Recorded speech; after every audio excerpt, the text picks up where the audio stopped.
Hey, peace and blessings to you. My name is Jere. I am the EntreMusician, and so are you. And so is this young brother sitting to the left of my screen. I got to tell you something about him before I introduce him. You may not have heard his name. His name is Michael Elsner, but you have absolutely heard his music. Over 2,000 placements and over 750 TV episodes. I'm talking everything from the Real Housewives to writing music for Buick and Audi and Sketcher commercials and the Ellen DeGeneres Show. I mean, he's just gone on and on and on. Back in the day, Hannah Montana, all of that stuff. And Michael is the designer and founder of a great course for music licensing called Master Music Licensing. Excellent course. And I got to tell you, because we keep it 100 here at the EntreMusician, I am a student of that course. But you're not going to hear an infomercial. We're going to talk about licensing and why it's important for you. But Michael has a lot of great wisdom to share. And I invited him because I am intrigued by his career. Number two, I want to tell you this because I would like to say, like Michael, I have all of these placements, but I don't because I have not yet submitted. It's been a year, but you can recall we did the podcast called Don't Fret the Reset. We had some life issues. We're back on the block, and I can tell you, I'm following this guy's course, and I want you to know why you can too. So without further ado, this is Michael Elsner, my friend. Blessings to you, man. That is the best intro I think I've ever had. That was amazing. Thank you so much. This is going to be awesome. 3 weeks. Wow. Oh, I'm excited to be here with you, though. This is going to be fun. You are so cool, man. I am so intrigued with everything that I've learned about you and talking with you directly as well as behind the scenes. You don't have much online by way of bio, but you've got some footprints, man. Yeah, I have a hard time talking about myself. And that's probably one of the reasons why I also have a hard time doing a lot of social media. It's just, I'm not really the guy who's going to hold up a phone and, hey, here's my dinner tonight, whatever. Right. Yeah. That gets you more hits than actually talking about your music, though. That's okay. I don't care. Yeah. Understood. So let's start at the top, man. I mean, do you come from a musical family? Gosh, no. What's your history in music, man? Small town, not a whole lot to do. I grew up in a town of 6,000 people, or at least the last time I checked, and upstate New York. And I got into music. I mean, there's more of a story in how I got into music. I actually had a medical issue. I mean, this is something no one really knows this, but I actually had a medical issue when I was in first grade, and I couldn't go out and play. I actually had a cyst that it's a crazy story, but I basically didn't have any bone in my jaw. So weird. And you have a nerve in your jaw that controls all your facial movements. And so there was no bone, and basically it could have snapped. And so I couldn't go do anything. I couldn't go play. I couldn't go, play in the front yard or anything like that. So, this is like the Michael Jackson era. So, my mom got me the Thriller album. And that's kind of when it just started. I'd have to sit in my bedroom and couldn't go out and play for a while. And so I just got into music, listening to, started with that, Michael Jackson. And then I just kind of acquired, records. This is, still vinyl records. And so I started there and just always fascinated with music. And then when I was in junior high, I played keyboards for a couple of years. I think started in like 6th grade. I got a little Casio keyboard and started doinking around on it. And I really wanted to play guitar. And so my mom was like, I think in like 8th grade, she's like, well, you haven't done anything with your keyboard. And I was like, well, if I learn these Beatles songs, can you buy me a guitar? So I had to learn these Beatles songs. And then finally, convinced her. And so she got me a guitar. And then I got into, this is the later 80s. So I got into some of the, the rock bands. And it was really inspired by a lot of the guitar players who were the technicians. Yeah. Even like obviously like the Eddie Van Halens of the world. Right. And so it just started there. And I was just really, really shy, so I spent my high school years really sitting in my beanbag chair in my bedroom playing guitar, and dreaming about, leaving that town and being a big rock star. And of course, that was the era of MTV, Right. so Right. it really all followed suit along that path. But then I really loved it. I mean, I fell in love with playing guitar, and that was an instrument that just, I was drawn to it. And then I loved the challenge of it. And of course, listening to those types of guitar players who were technicians, I love the challenge of developing that ability. I just, that was it. I found my calling. Wow. So what happened? Did you go on the road? I mean, did you run away from home? I mean, what oh gosh, I wish I could have. So I always wanted to go to music school. I was not able to go to music school.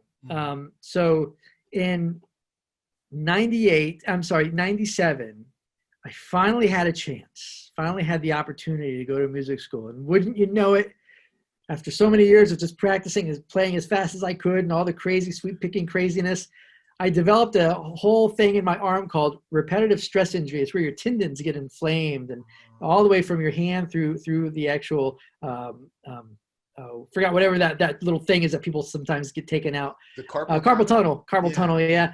And then like down into the elbow. I couldn't even. At that time I had a 1985 Honda Prelude, and it was automatic, and my hand was in such bad condition that I couldn't even hold the steering wheel to shift with my right hand. So I was really out of commission for a while, and then by chance a magazine called Mix Magazine was delivered to my house. Remember Mix? Correctly. It was supposed to go to some other guys in a totally different neighborhood. But that was I was like, there's a magazine and all these consoles and recording gear. And I read it, and then I subscribed to it. And then that had to be, I guess it had to be like 96. And at that point I was playing in a band, and I was only able to play whenever we were doing shows. And I was fascinated with the recording process. And long story short is I ended up in 97 moving down to Florida to go to a school called Full Sail, yeah. which is a recording school. Yeah. And because I was like, well, I can't play guitar, I was in such pain.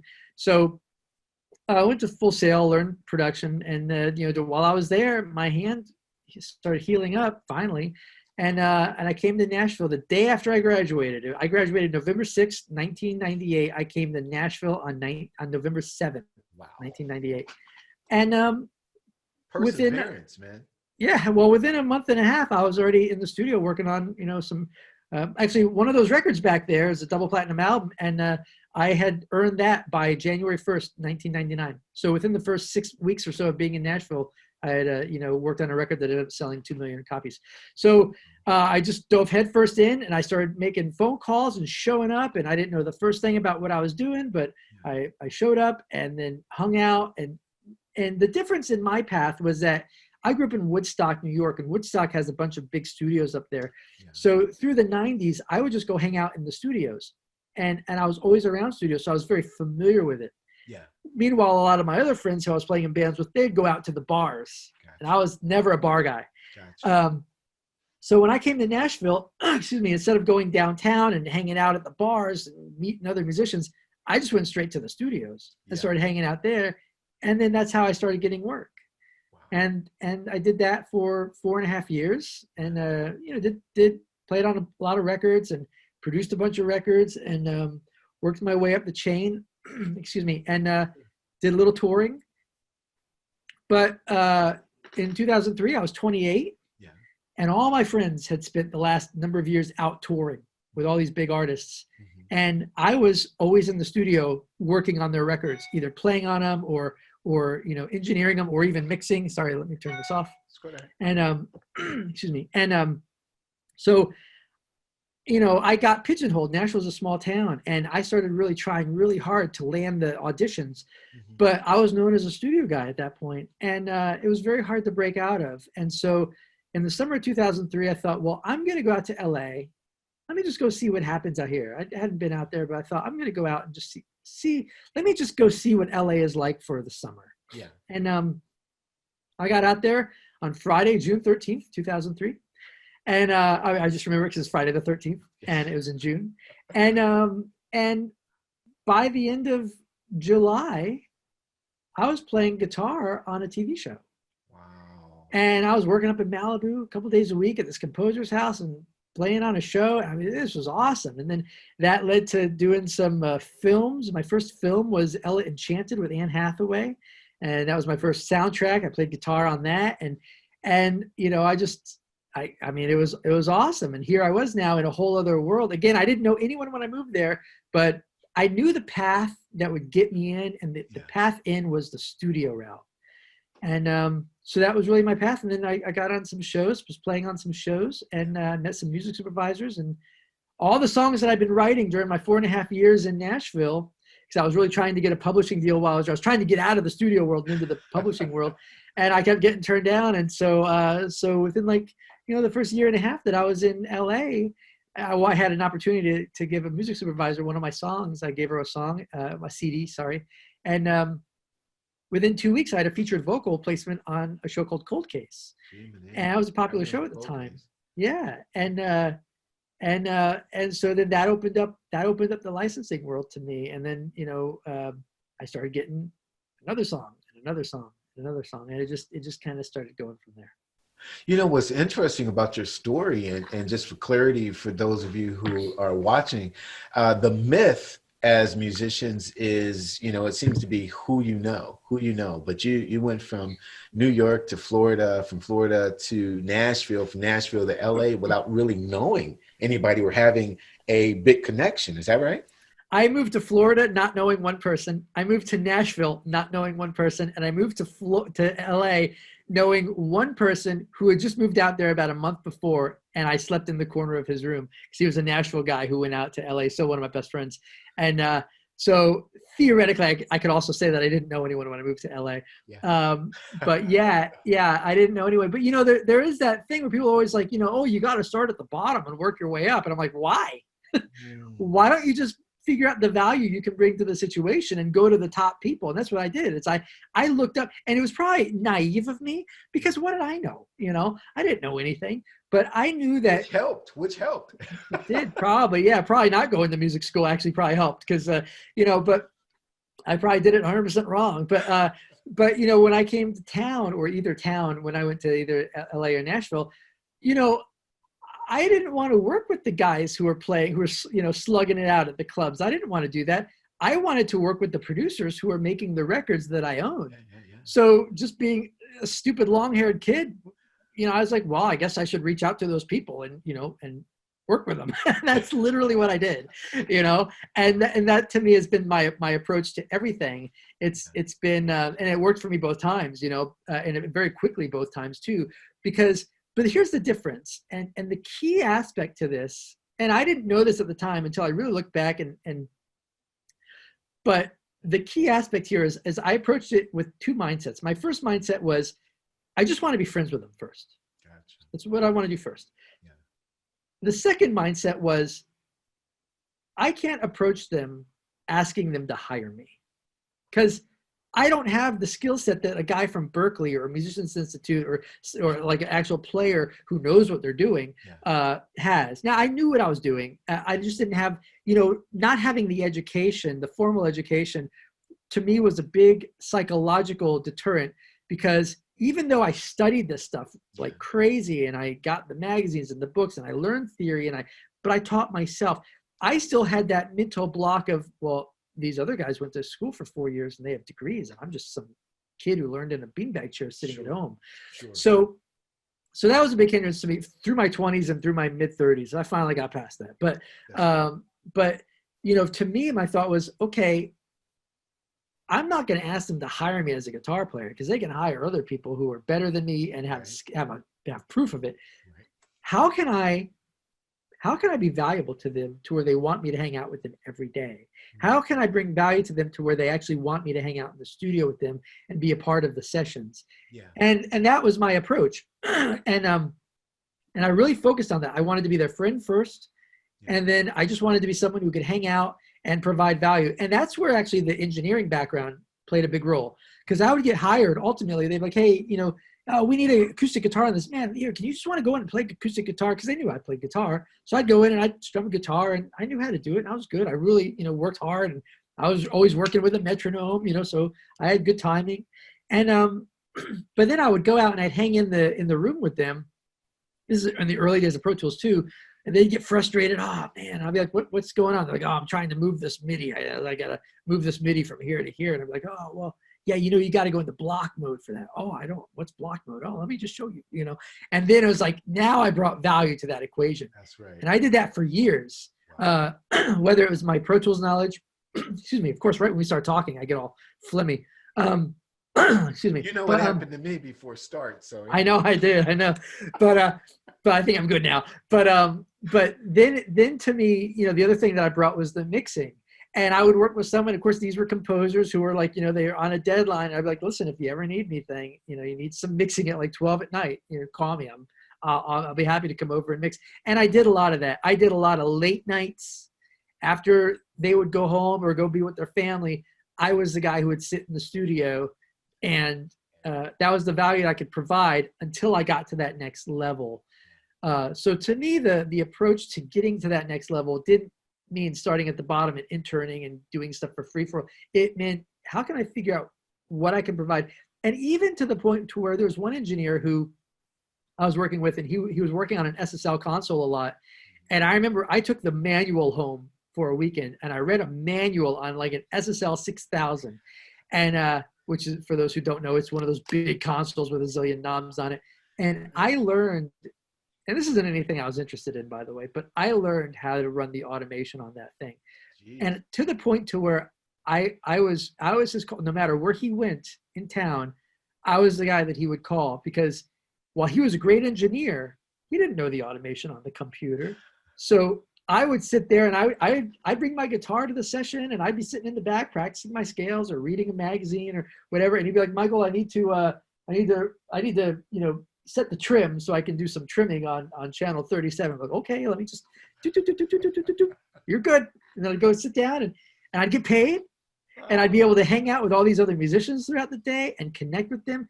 And that, to me, as much as I just did not enjoy that aspect of it, it paid off great after a year or two. Absolutely. Yeah. Man, that is fantastic. That's wisdom right there, because you plug yourself into the moment.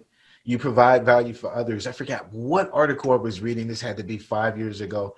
Gentleman sounded just like, was it Graham? I think it was Graham Cochran. Graham Cochran. Yeah, he's great. I think Graham said, he says, don't ask what how they can help you. Like, hey, can you help me? Because musicians can be needy, maybe.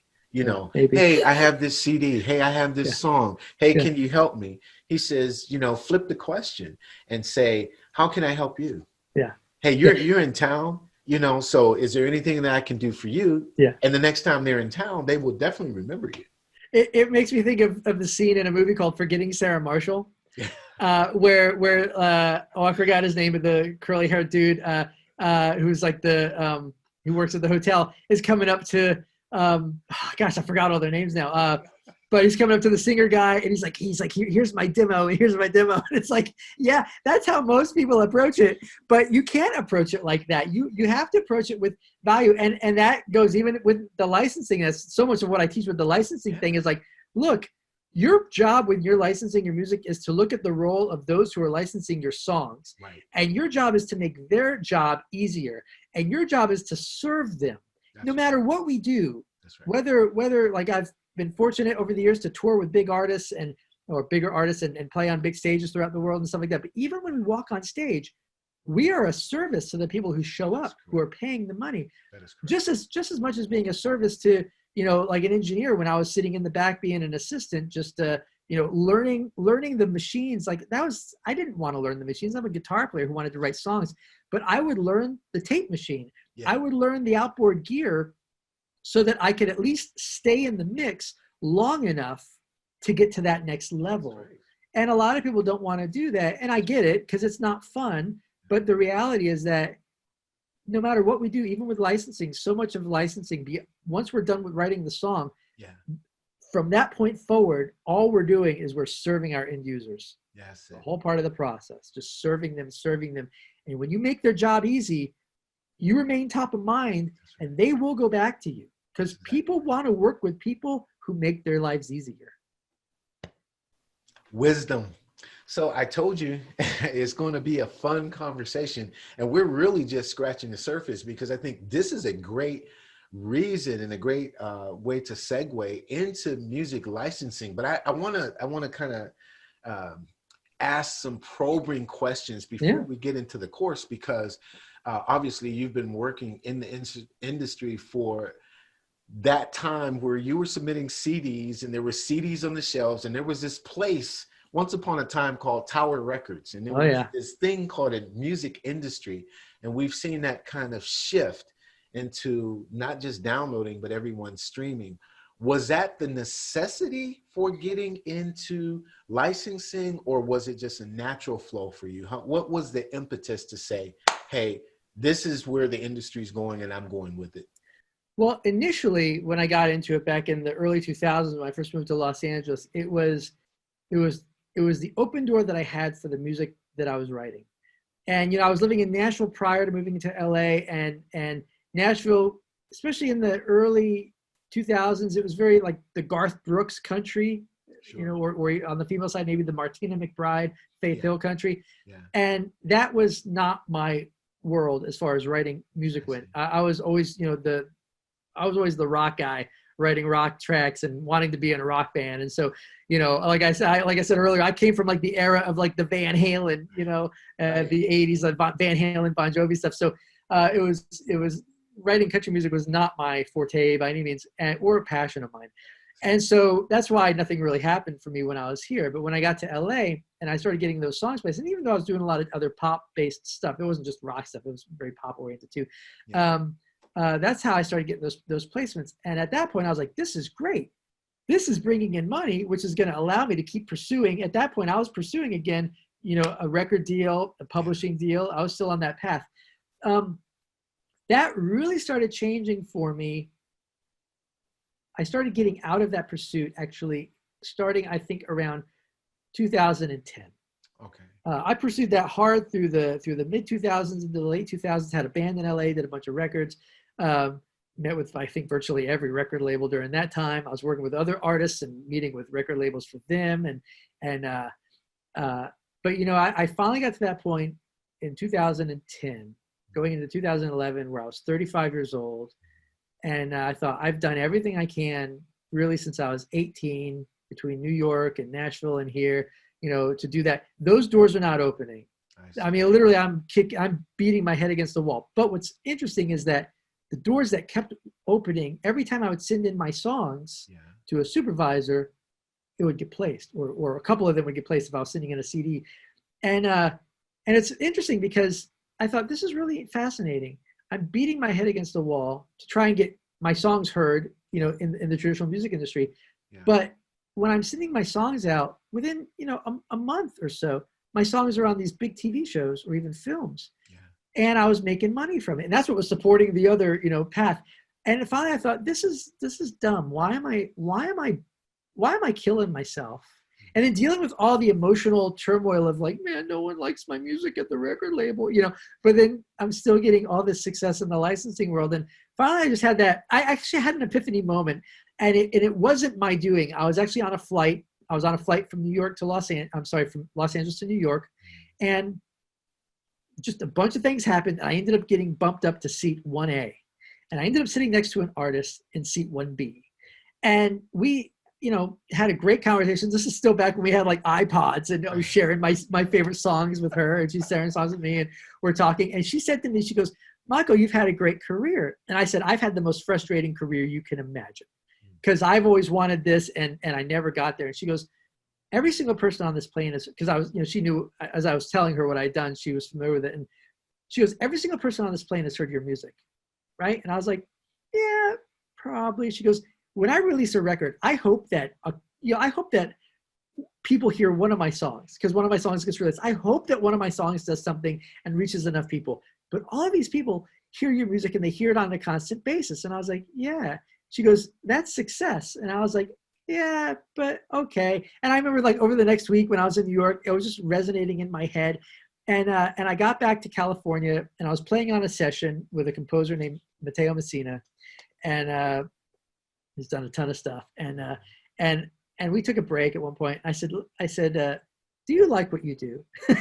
And he goes, I love what I do. And I was like, why? And he goes, I write the music. He goes, I write the soundtrack to people's lives. I'm not a famous musician. I don't tour the world, but I'm writing. I get together with my friends, and I was doing a thing with him. It was him and myself and a drummer. He goes, I get together with some of my close friends like you and this other guy. He goes, and we get to just crank out music and jam throughout the day. And in 2 weeks, it's going to be on a TV show. He goes, I love that. I write we're writing the soundtrack to people's lives when they come home from work and they watch this TV show. And I remember at that point, I went home and that really resonated with me. And I thought, that's it. I didn't realize for the longest time that I'd been pursuing the goal of writing music as a soundtrack to people's lives. But I thought in order for me to accomplish that, I had to play in a rock band. My songs had to be on the radio. I had to be signed to a record label. My face had to be on the cover of a Rolling Stone, whatever. And I realized, you know what? I'm actually doing that, and I'm doing it in a broader way. Yeah, it's really quite amazing. And like when that hit me, it was like I'd been hit by like a Mack truck, and it was like, how have I been so oblivious to this for the last couple of years? So that's fantastic.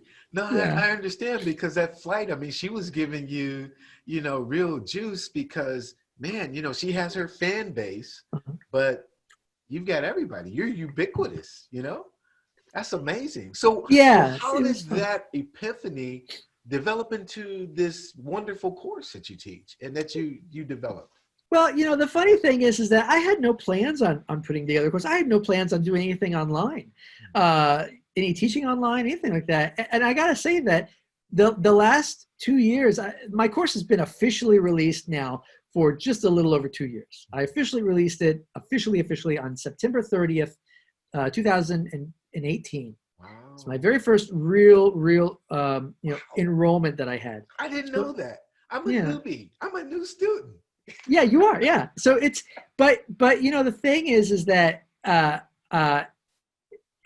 think looking back on everything I've been able to do, and let me go back to this to finish the story. So in 2011,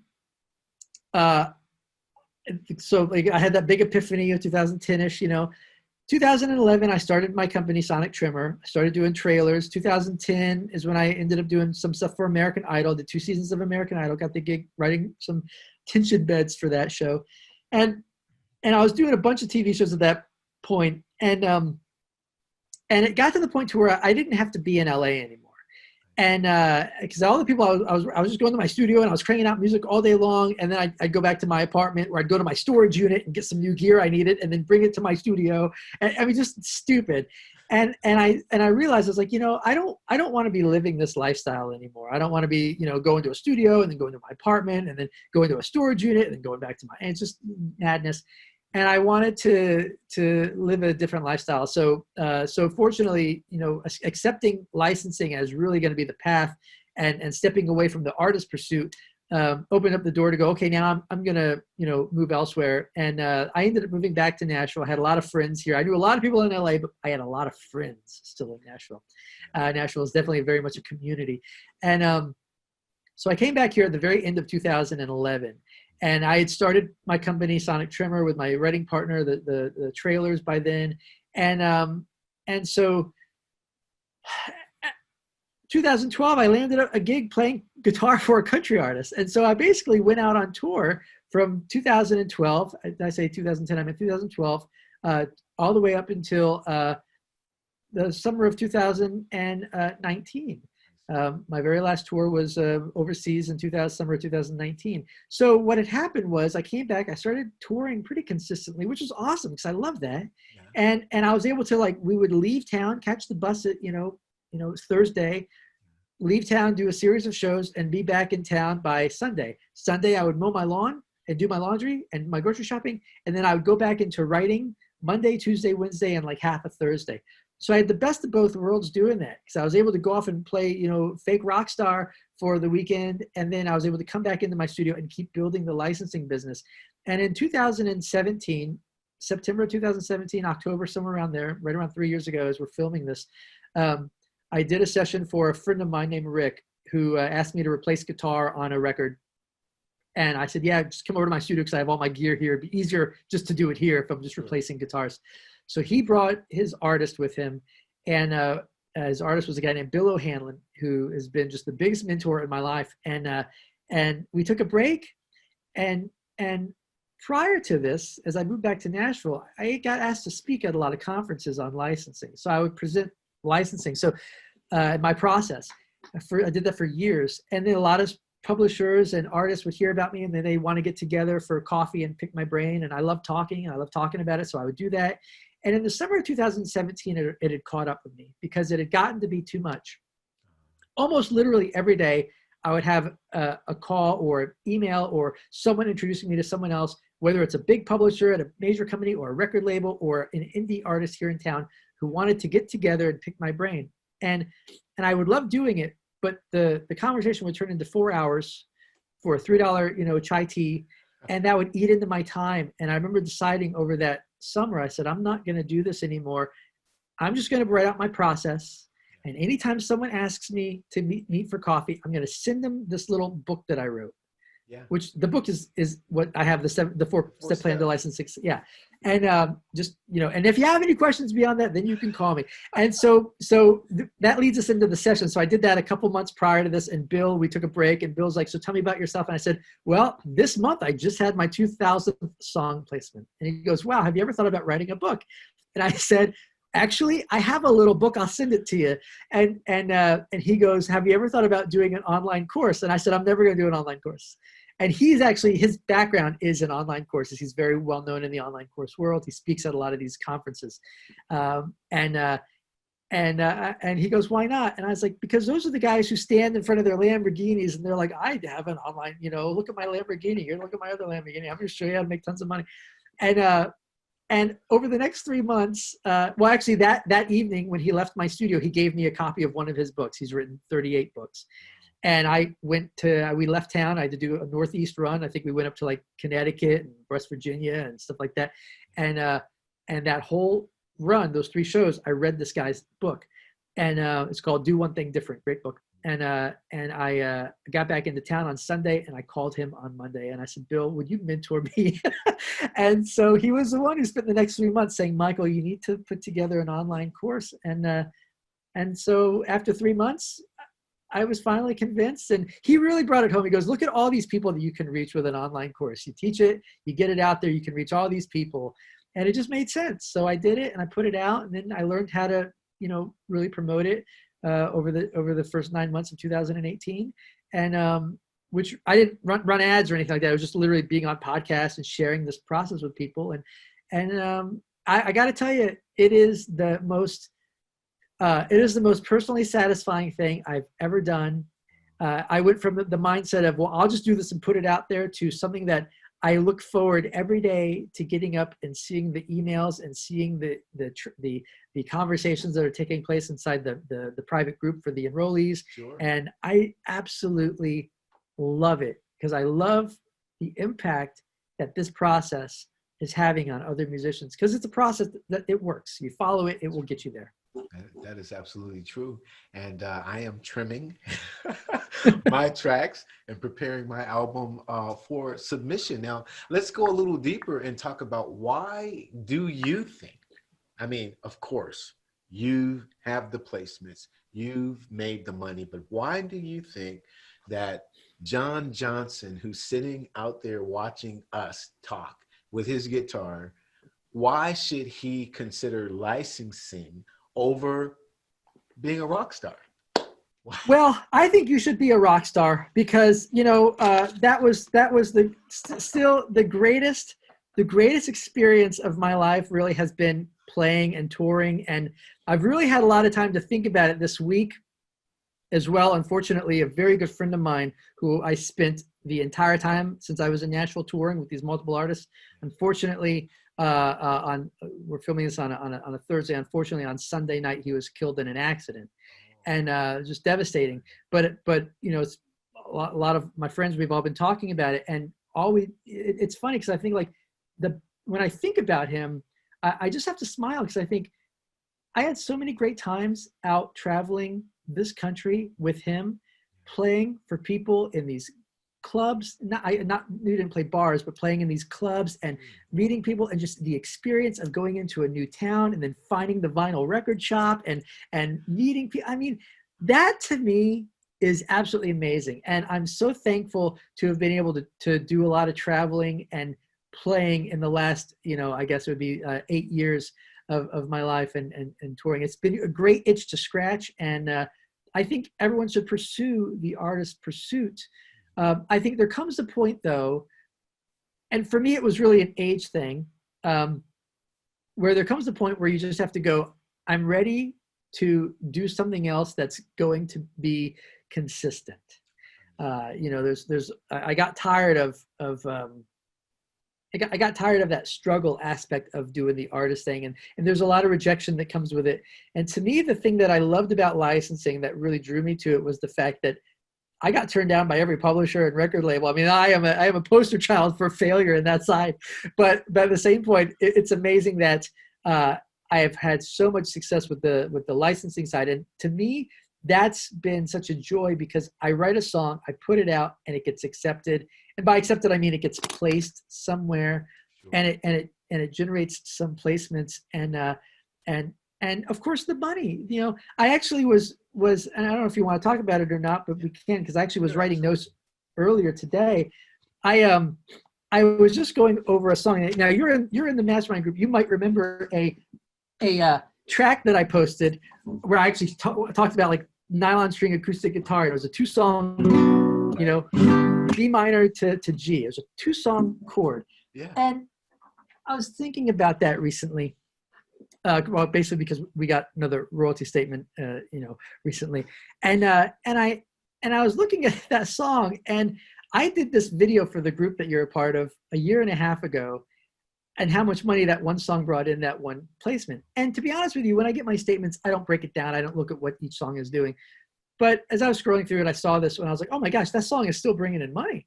Yeah. And so I thought, well, I should go and see if it still is. Again, I didn't analyze every statement. So I went through my last 6 statements. Wow. From September 10th, 2020 back to the June 21st statement from BMI back in 2019. So it's 6 statements back. Yeah. And I looked at all of them. I stopped looking at that point, and I calculated what that song, that 2-chord song from one placement on one TV show that just keeps getting rerun, has generated. And the total generation in those 6 statements is $20,503.12. So when people say like, why should I get into licensing? Well, you know what? If you want to write a 2-chord song that can generate, over $20,000 in a year and a half or over 6 statements, and that's just one song. That's not vocal song. That's literally, if I could give you an example of 1-chord song, I would give you that. But I don't have a 1-chord song. Not yet. Not yet.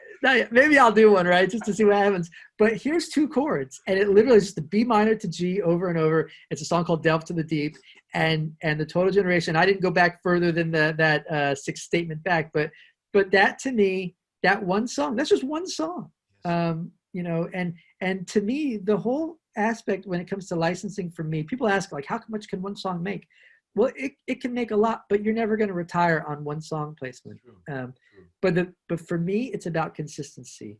If this one stupid 2-chord song is bringing in, and actually, by the way, I did the average. The average, it's ridiculous.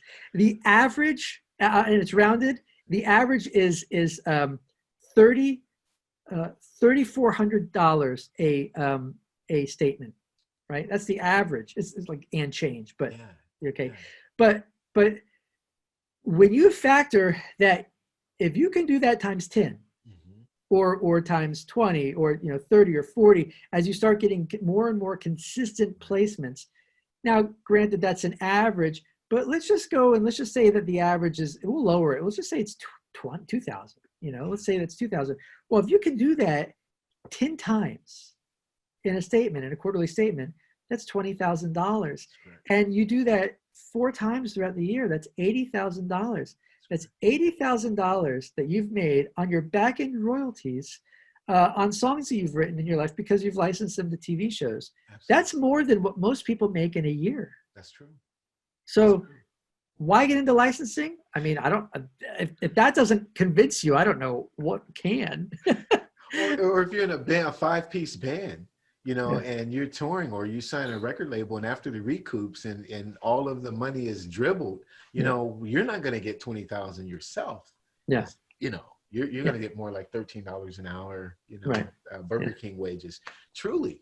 Now let's play a game.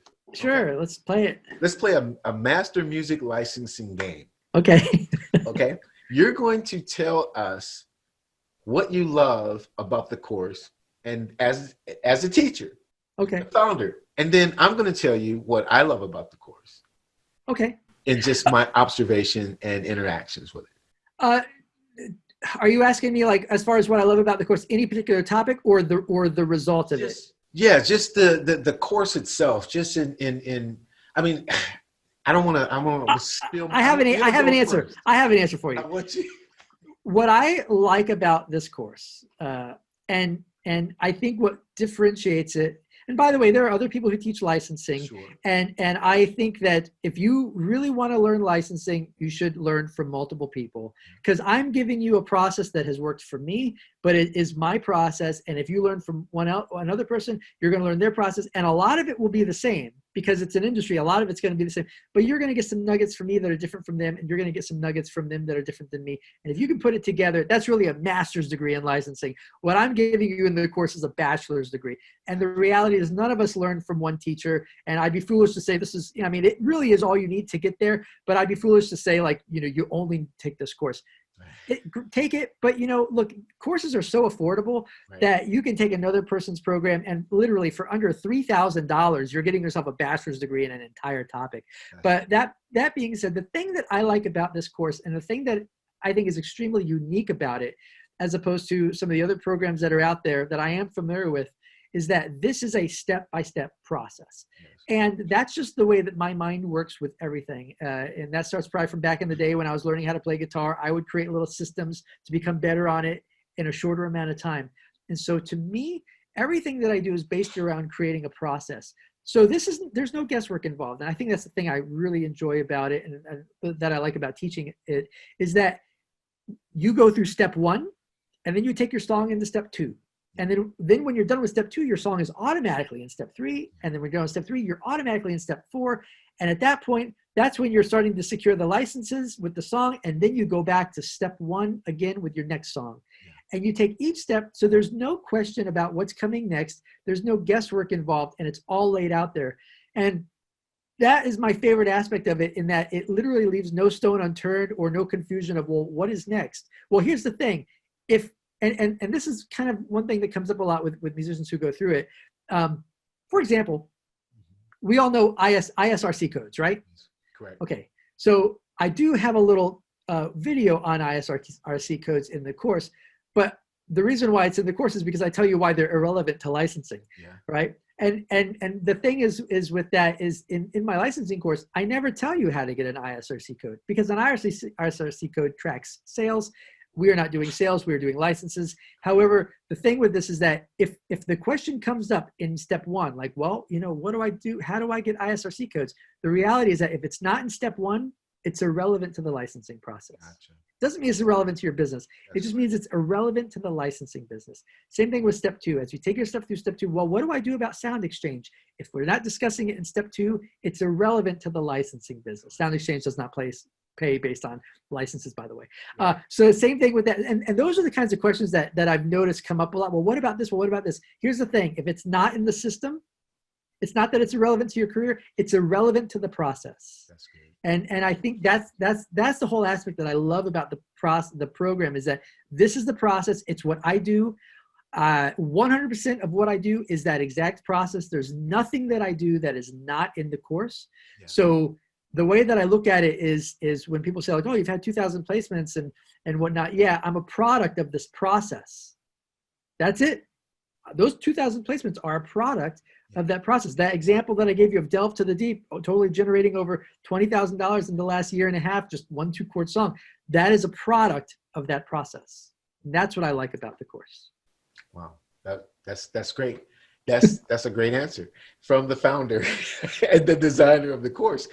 You know, and I guess seeing it from a student's eyes, first of all, what attracted me, and I think we talked about this before hitting record, was the fact that you were not a hype guy. You just there was no hype involved. It wasn't like, hey, take it or leave it, but you know, you were not the de facto guy. You presented, this is what you need and this is why you need it. And that appealed to me. The second thing was the fact that, you know, the videos are bite-sized videos that anybody, whether they know the music business, whether they have 120 years experience, or whether they're just knocking on the door, that they are able to say, okay, hey, that's accessible to me. That's easy enough for me to understand. And I can play that video 100 times and get it into my psyche so I can understand how we're getting on the on-ramp to how licensing actually works. I really dig the why that you put into the videos, not necessarily just what you need to do 1, 2, 3, 4, but why you need to do 1, 2, 3, 4. That appealed to me. And then being a part of the community in the private social page is absolutely engaging, because it's an ongoing experience that you're learning, putting out questions, making statements. And even I've seen this happen over and over again, where one student is helping the other student along, making a connection, actual networking, not just networking for networking's sake, but just, hey, I know this person, why don't you email him and tell him you know me? That's happened. That's the whole concept though behind a mastermind. You know, a mastermind group is not one person running the group and then answering questions. A mastermind group is one person facilitating the group and having all the individuals help each other out. And that's why I call it the private music licensing mastermind group, because it's a mastermind group on music licensing from people at all different levels helping each other out. And the goal with that group was not just to be a thing where I show up and teach. I mean, I'm doing that in the course. Sure. The goal with that group was to create something to where other musicians with the same mindset of pursuing the same goal can come together and connect with each other. Yeah. And that's really the purpose of that mastermind. It's so that it's really for you to connect with someone who lives in, like, you know, Nevada or whatever, you know, and write a song together. These are people you would have never been able to meet otherwise, you know, and it's a way for you to connect and create profitable relationships that are intentional. You know, a lot of times we just fall into, like, you know, I'm a guitar player and the guy down the road's a bass player, so we're going to get together and write songs. You know, it's convenient, but this is intentional. This is where you can find the right people, from no matter where they're living, who are on the same path. You guys are on the path to getting down the road of licensing your songs, and that is the focus when you get together and write. And so that's why I created that group, and that's why I keep it as lifetime membership, because I don't feel like that's something that you should, you know, like, I guess I just feel, and it's probably just the fact that I'm just a lifelong musician. Yes. You know, I grew up in a music community. Woodstock, New York is a music community, and music is important for the soul and the human experience. And, you know, I just couldn't bring myself to be like, okay, you have to pay me every, you know, 12 months to get access. I just couldn't do that. Yeah, that's it. You know, that's the other thing too, because you continue to add value. There are all these bonus videos that are a part of it. And I think when the cool thing is to look in my inbox and you have a cool idea and you just want to try it out, and hey, we're automatically in because you had a great idea. So, you know, so thank you. So that's one of the genuine value assets that I get from your course. And I really do dig it. I really do absolutely recommend it. And another thing I recommend is that you and I have another conversation soon, because it seems like you and I can talk about another 4 hours. Oh, yeah. It's like we're just getting started, you know? You know,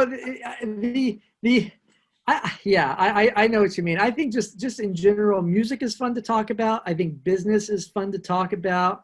Business in the sense of running your music business, you know, not in corporate business, but but having the focus on, because really what is business? Business is just the exchange of value for money. That's correct. That's all it is, right? And that's what we're doing as musicians. We're exchanging value, which is our song, which is our intellectual property. And we all need money to survive. So, like we're exchanging that song for money. All of us want that because we all need it.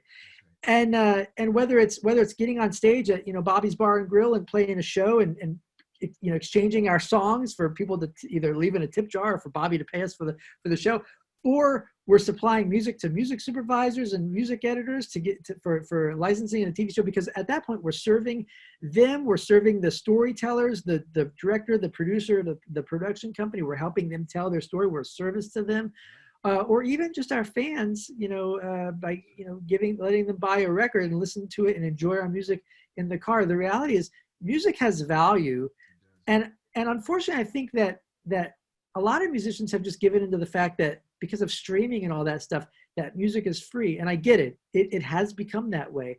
But we have to look at the music that we create as having value. And so we have to approach that with a business mindset. How can we exchange that value, which allows us to keep doing what we're passionate about? That's correct. That is absolutely correct. And that is the underbelly of the EntreMusician.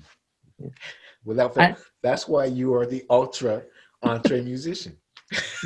Own it, Michael. I appreciate that. Entrepreneurship is fun, but yeah. And by the way, I love the name of the podcast. The EntreMusician is phenomenal. What a great name. Because it's true. In order to be successful, every successful artist, I mean, you look at like even the Taylor Swifts and the Justin Timberlakes and stuff like that. I mean, they are entrepreneurs. Absolutely. Without fail. Yeah, absolutely. And I enjoy that. That's something I didn't understand when I was growing up playing in bands. I wish I could go back to my 18-year-old self or 20-year-old self or 25-year-old self and a music business. Yeah. We're starting a business. Just like if we were to start a coffee shop down at the end of the street, we're starting a business. Yes, and it requires a mindset shift in how we approach that, Yeah, man. And can I say one more thing? Sure, absolutely. Okay. You can say I'm going to talk about money. I want to talk about money because we're on entrepreneurship. Yeah, man. I want to talk about the money thing for a second, because a lot of musicians are always talking about like how they don't have money. Oh, I don't have money, or it's $100 for that plugin. Oh my gosh, or $1,000 for this preamp. I can't afford $1,000. And I get it, because I had that mindset. I mean, I was poor for a long time. Yeah. My 20s and stuff. And I had that mindset like, oh God, I can't go buy an Avalon 737. What am I gonna do? I'll buy this cheap little thing by Art for like $127, and it sounds like garbage anyway. So it doesn't really, it's a waste of money. It just sounds as bad as the regular inputs on your on your inbox. But anyway, right. But the thing is that what I learned, and this was a big mindset shift for me. And I, like, for example, I pulled out this guitar earlier, this nylon string guitar, right? Yeah. This was my first purchase when I moved to Los Angeles. Wow. And when I moved to LA, I didn't have any money. I mean, I had a couple $1,000s that I was living on to, get through the next couple months, but I think I had like $3,000 to my name. And I got hired to play guitar on a session, and they needed nylon string guitar, and I didn't have a nylon string guitar. I remember I went to Guitar Center, and I bought that thing. And I was like, I don't know, $650. I put up my credit card, and I was like, oh God, I don't have the money, but I need it, and they're going to pay me a little bit of money for this, but whatever, it's not going to pay for the good. Whatever that mindset I had was, and I was like, well, I'm going to do it. Maybe I can bring it back, And I bought it, and I ended up doing the session, and I got paid for it. And then I ended up getting hired a couple weeks later to play nylon string on another session. And then I got hired a couple weeks later to play nylon string on another session. Before you know it, the nylon string guitar was paid off, probably within like my first 1.5 payments to my Visa card. And that's just a slight example. But the thing is that the mindset of, look, if you're looking at these things, and this is what I wish I learned then, but we learned through experience, Sure. And I had a mentor who ultimately finally, gave me the mindset shift. But if we look at things like the investment of $1,000 into like a preamp or a nice microphone or anything like that, the reality is that if we're looking at that as $1,000, oh my gosh, it's a lot of money, then we will never be able to charge someone $1,000 when it comes to licensing our songs. Correct. Right? Same thing, whether it's $5,000 in your gear or your system and your plugin or whatever, your plugins and your whatnot. When you have the mindset of, oh my God, I can't spend $5,000 investing in a recording gear, it's way too much money, then you're never going to be able to turn around and charge someone that, because you cannot not invest a certain amount of money to solve your problem, Correct. but then turn around and ask someone else for that same amount of money to solve theirs. It just can't happen. And that to me is a big mindset shift that I think a lot of musicians have. Thankfully, I had mine, but that really was the big difference between me being the starving, struggling musician to finally crossing over and becoming successful. Is like, okay, in order for me to get to that next level, I do have to make those investments. Absolutely. I do have to scale up the gear. But what's funny is once you start doing that, I mean, you don't even think twice about it. I mean, $650 at one point was a lot of money to buy a guitar. Now it's like $650 to buy a new, I mean, I'd be blessed to buy a new microphone preamp for $650 all day long because I see the value that's going to come back out of it very quickly. That's right. So, and that's an entrepreneur's mindset. Yes, sir. And that's amazing. And you don't know how deeply you're speaking into my spirit because of just what we went through in August, where we were the end of October. And where we were in August, as a family and what I was facing, and to be able to say, okay, God, I'm starting from ground zero. I really am. Yeah. And to think I'll never be able to. So you're right. Because where I was, Michael, was, well, I'm going to get the second best. I came from here, but I'll just settle for this.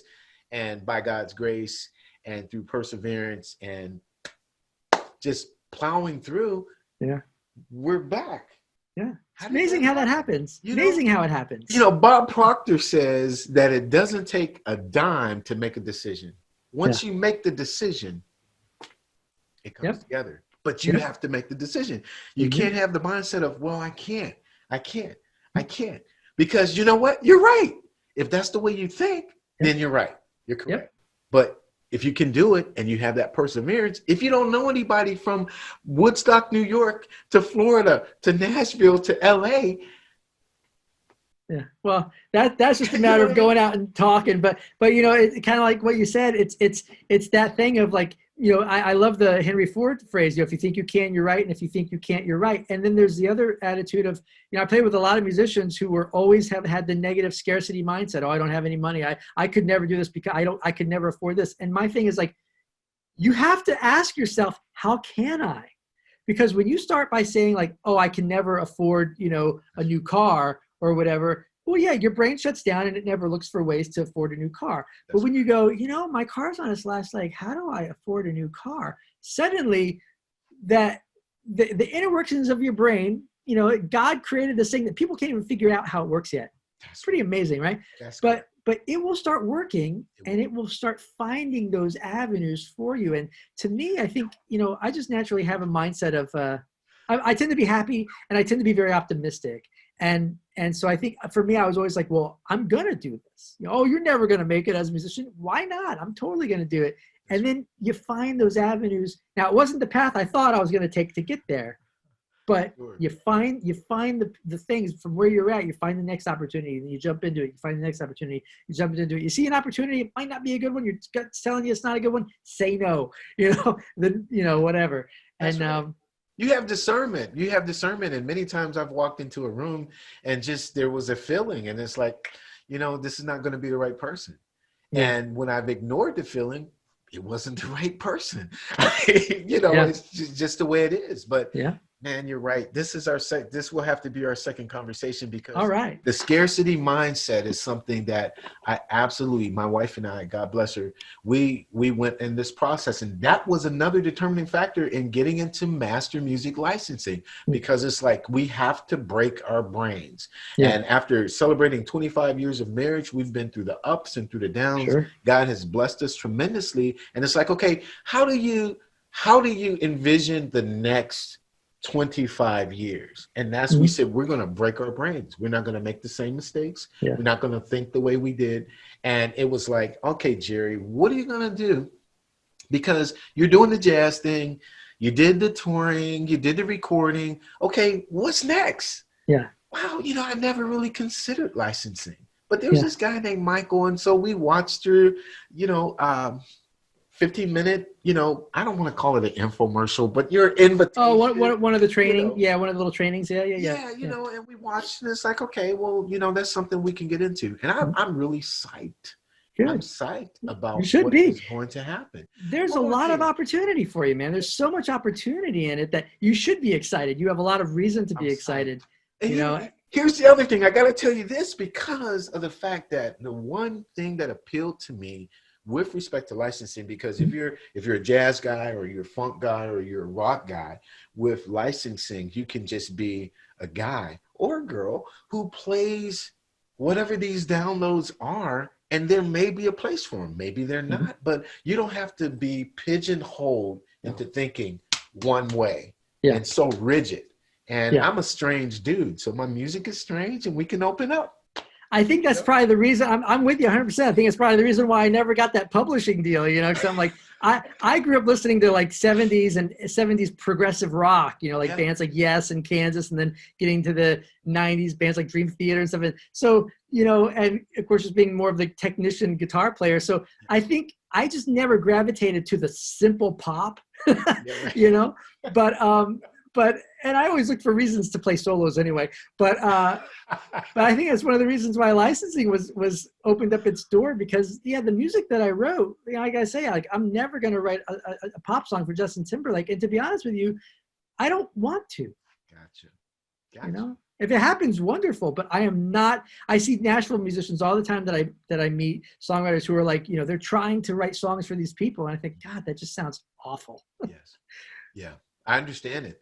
I really do. And I know I've been told, several times, I don't know. I mean, even for Smooth Jazz Radio, we've been blessed to have a song chart. We made the top 10 for like 2 weeks. That was great. Cool. Awesome. Praise God. That's fine, but we've done some other things, and we've worked with some producers that's like, you know what? Take that wah-wah off that bass, because that's not going to make it on Smooth Jazz Radio. Yeah. You go, but I like the wah-wah.